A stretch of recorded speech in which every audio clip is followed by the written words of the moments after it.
গাজীপুরের কালিয়াকৈর বিএনপির ৩১ দফা বাস্তবায়ন সদস্য নবায়ন নির্ধারিত সময়ের সংসদ নির্বাচনের দাবিতে মহাসমাবেশ অনুষ্ঠিত হয়েছে। শুক্রবার বিকেলে উপজেলা সফিপুর ঢাকা টাঙ্গাইল মহাসড়ক এলাকায় এই সমাবেশ অনুষ্ঠিত হয়। মহাসমাবেশ সভাপতিত্ব করেন কালিয়াকৈর উপজেলা বিএনপির সাবেক সভাপতি বিপি মোহাম্মদ হেলাল উদ্দিন।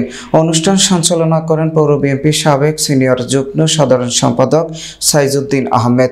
সমাবেশ প্রধান অতিথি ছিলেন ঢাকা বিভাগীয় বিএনপির সাংগঠনিক সম্পাদক কাজী সাইদুল আলম বাবুল। বিশেষ অতিথি হিসেবে উপস্থিত ছিলেন কেন্দ্রীয় বিএনপির সহ শ্রম বিষয়ক সম্পাদক হুমায়ুন কবির খান, কেন্দ্রীয় নির্বাহী কমিটির সদস্য মুজিবুর রহমান। এছাড়াও বিএনপি ও সহযোগী সংগঠনের বিভিন্ন স্তরের বিএনপি সংখ্যক নেতাকর্মীর সমাবেশ অংশ নেন।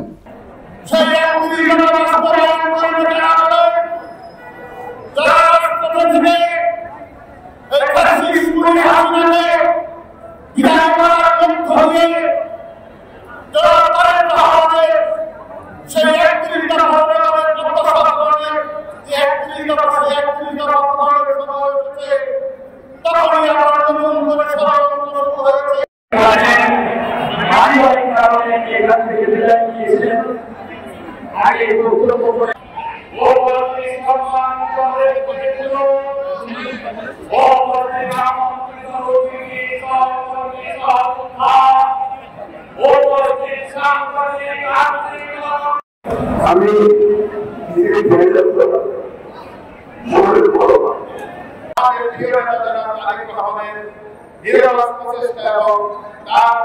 যে দিক নির্দেশনায় আজকে বিএনপি বাংলাদেশের সবচেয়ে সর্বপ্রিয় শক্তিশালী দল, এই দলের পুরো ধরনের ভাবমূর্তি যেন নষ্ট না হয়।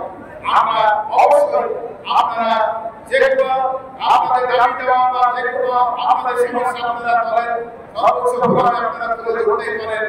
আমি যেহেতু এসেছি সব শুনলাম, ইনশাআল্লাহ সুন্দরভাবে আমাদের নেতা দলের হাইকমান্ডের সাথে কথা বলে সমাধান করব। এই কারণে আমি আমার বক্তব্য শেষ